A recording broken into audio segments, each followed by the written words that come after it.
नमस्कार, मैं doctor Kapil single हूं, सीनियर कंसल्टेंट न्यूरोलॉजी विभाग में मेट्रो हॉस्पिटल नोएडा के अंदर। पार्किंसंस डिसीज क्या होती है, इसके क्या लक्षण होते हैं, किस प्रकार से इसका उपचार होता है, किस प्रकार की दवाइयां चाहिए, क्या कोई सर्जरी का रोल है, इन सब बातों को हम एक एक करके आज जवाब देने की कोशिश करेंगे। पार्किंसंस डिसीज एक ऐसा रोग है जो कि यूजुअली बढ़ती उम्र के साथ होने के चांसेस बढ़ जाते हैं और ये second most common neuro degenerative disorder है अल्जाइमर्स डिसीज के साथ।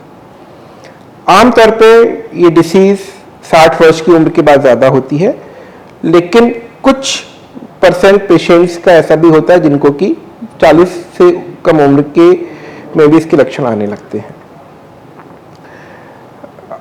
इसके लक्षण क्या होते हैं?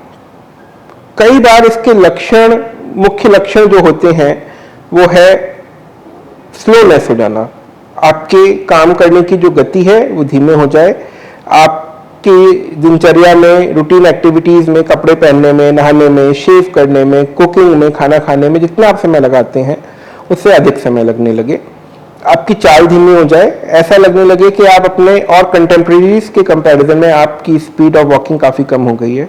जो डिस्टेंस माना आप 1 मिनट में, 2 मिनट में कवर करते थे उसमें 1.5 गुना या दुगना समय लगने लगा है। चलते टाइम आपका एक हाथ कम हिलने लगा है, एक हाथ में आपको ट्रेमर्स आने लगे हैं, यानी कंपन होने लगा है, जो कि आमतौर पे तब होते हैं जब आप शिथिल या आराम से बैठे हुए हैं।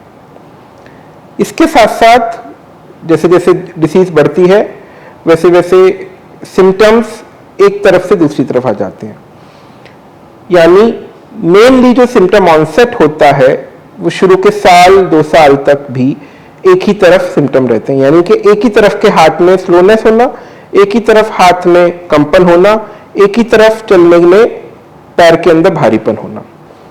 धीरे धीरे करके पार्किंसंस डिसीज के अंदर इम्बैलेंस की स्थिति भी पैदा हो जाती है। चलने की दिक्कत जब बढ़ जाती है तो मुड़ने के अंदर बैलेंस में प्रॉब्लम आने लगती है, आप झुक के चलने लगते हैं और ऐसा लगता है कि आप नीचे की तरफ कुछ पकड़ने की कोशिश कर रहे हैं। एडवांस स्टेज के अंदर बहुत सारे पेशेंट्स के अंदर मेमोरी की प्रॉब्लम भी हो जाती है। कुछ पेशेंट्स ऐसे होते हैं जिनको कि कॉन्स्टिपेशन की दिक्कत बहुत समय से बनी होती है और कुछ पेशेंट्स ऐसे भी होते हैं जिनको कि सूंघने की क्षमता कम हो जाती है।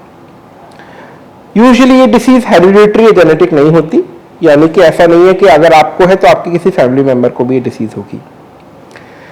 यदि किसी भी व्यक्ति को एक तरफ से कंपन शुरू हो रहा है, साथ में स्लोनेस है, चलने की स्पीड कम हो गई है, उम्र 60 साल से अधिक है, तो प्रोबेबली उसको पार्किंसंस डिसीज या पार्किंसंस डिसीज से मिलती जुलती कुछ न्यूरोलॉजिकल बीमारी है और इसको हमें वेट नहीं करना चाहिए, जल्द से जल्द न्यूरोलॉजिस्ट को मिलने की आवश्यकता है।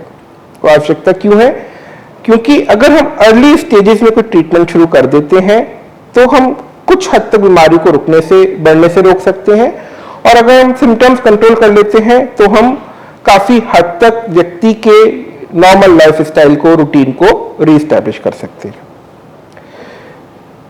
मुख्यतः इसके डायग्नोसिस के लिए हमें किन्हीं जांचों की जरूरत नहीं होती है। पेशेंट की डिटेल हिस्ट्री, सिम्टम्स और न्यूरोलॉजिस्ट के द्वारा एग्जामिनेशन के आधार पे ही हम आपको ये बीमारी है या नहीं है इसको काफी हद तक एस्टैब्लिश कर सकते हैं। इनिशियली स्टेजेस में मेनली जो ट्रीटमेंट होता है वो दवाइयां हैं। पार्किंसन डिसीज के अंदर अगर हम देखें तो बेसिकली ब्रेन के अंदर डोपामिन नाम का एक केमिकल होता है जिसकी कमी हो जाती है और उस डोपामिन की कमी की वजह से हमारे बैलेंस में दिक्कत, ट्रेमर्स, इस सब प्रकार के सब लक्षण आने लगते हैं। तो जो दवाइयां हैं वो किसी न किसी प्रकार से डोपामिन को ब्रेन के अंदर रिप्लेस कर रही होती हैं और व्यक्ति की जरूरत के हिसाब से, सिम्टम्स के हिसाब से उसकी डोज को मॉडिफाई किया जाता है। कुछ पेशेंट्स जो कि डोपामिन जैसी दवाइयों को इनिशियली रेस्पॉन्ड करते हैं बट उनके लक्षण बढ़ते जाते हैं और आगे दवाइयों का रेस्पॉन्स पूरा मिलना बंद हो जाता है, वो सर्जरी के भी कैंडिडेट होते हैं। सर्जरी में जो हम चीज लगाते हैं उसको हम ब्रेन का पेसमेकर कह सकते हैं, जिसे हम डीप ब्रेन स्टिमुलेशन या डीबीएस कहते हैं। जिन पेशेंट को रिक्वायरमेंट होती है उनमें स्पेसिफिक जगह पे कुछ इलेक्ट्रोड डाले जाते हैं and surgery gives wonderful results in a large number of patients और एक बार अगर हम डीबीएस कर देते हैं तो उसके रिजल्ट्स 8 साल 10 साल तक बने रहते हैं। उसके बाद भी अगर जरूरत होती है तो इसका पेसमेकर चेंज करने की जरूरत होती है। सो पार्किंसंस डिसीज का अगर हम सही समय पे या अर्ली स्टेजेस में टाइमली डायग्नोसिस कर लेते हैं तो काफी हद तक जैसा हमारा लाइफ स्टाइल पहले था, जैसे हमारी एक्टिविटीज पहले थी, उनको हम रिज्यूम कर पाते हैं। लेकिन हमें सही तरीके से सही ट्रीटमेंट की जरूरत होती है। इस कोविड महामारी पैंडेमिक के टाइम में बहुत सारे हमारे ऐसे पार्किंसंस के पेशेंट्स होंगे जो ऑलरेडी मेडिकेशंस पे हैं किंतु इसकी वजह से हॉस्पिटल नहीं जा पा रहे हैं। तो उनसे मेरा अनुरोध है कि आप अपने नियमित एक्सरसाइजेस, योगा जो भी है उसको कंटिन्यू करें। बाहर अगर घर के नहीं निकल पा रहे हैं तो घर में ही जितना हो सकता है उतने एक्सरसाइजेस, एरोबिक्स करने की कोशिश करें।